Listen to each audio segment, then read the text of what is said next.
જીવના જોખમે નરેન્દ્ર મોદી સ્ટેડિયમમાં ઘૂસણખોરીના વિડીયો વાયરલ થઈ રહ્યા છે। આઈપીએલ 2025ની શનિવારે યોજાયેલી મેચમાં પોલીસે ઘૂસણખોરી કરી હતી। પોલીસ અને લાગવગિયાઓની ઘૂસણખોરી પાછળ એક પોલીસ અધિકારી જવાબદાર। કોલ્ડ પ્લે કોન્સર્ટમાં પણ આ પોલીસ અધિકારીએ ઘૂસણખોરી કરાવી હોવાની ચર્ચા શરૂ છે।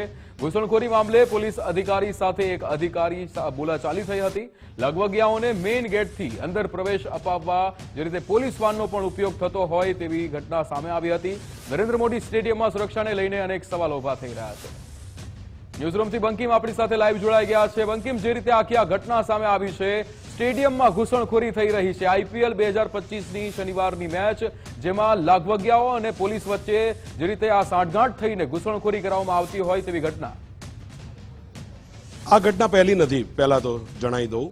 આ જે વિડીયો વાયરલ થયા છે એના કારણે આ ઘટના પ્રકાશમાં આવી છે, મીડિયા સુધી પહોંચી છે।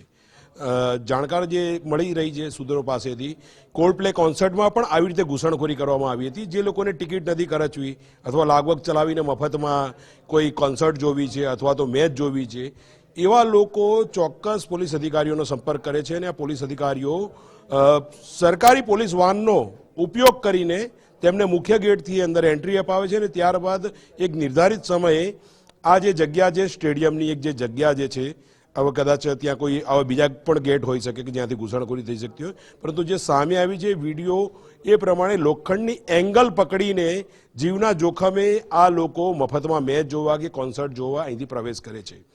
અને આ મુદ્દે જે એક માહિતી સામે આવી છે કે આજે ક્રિકેટ મેચના એક અધિકારી હતા, એમને કોઈ પોલીસ અધિકારી સાથે આ મુદ્દે બોલાચાલી પણ થઈ છે અને તેમણે કીધું પણ હતું કે હું આ મામલે ગાંધીનગર સુધી ફરિયાદ કરીશ। આ જે ઘટનાઓ છે વારંવાર બને છે।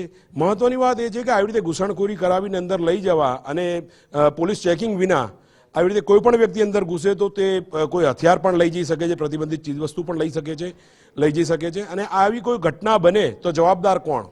તો જવાબદારી એકમાત્ર અમદાવાદ શહેર પોલીસની જ આવશે। બિલકુલ બંકિમ, સમગ્ર માહિતી સાથે જોડાવા બદલ આપનો આભાર। તો જે રીતે આઈપીએલ 2025ની આ ઘટના કે જ્યાં ઘૂસણખોરી કરવામાં આવી રહી છે।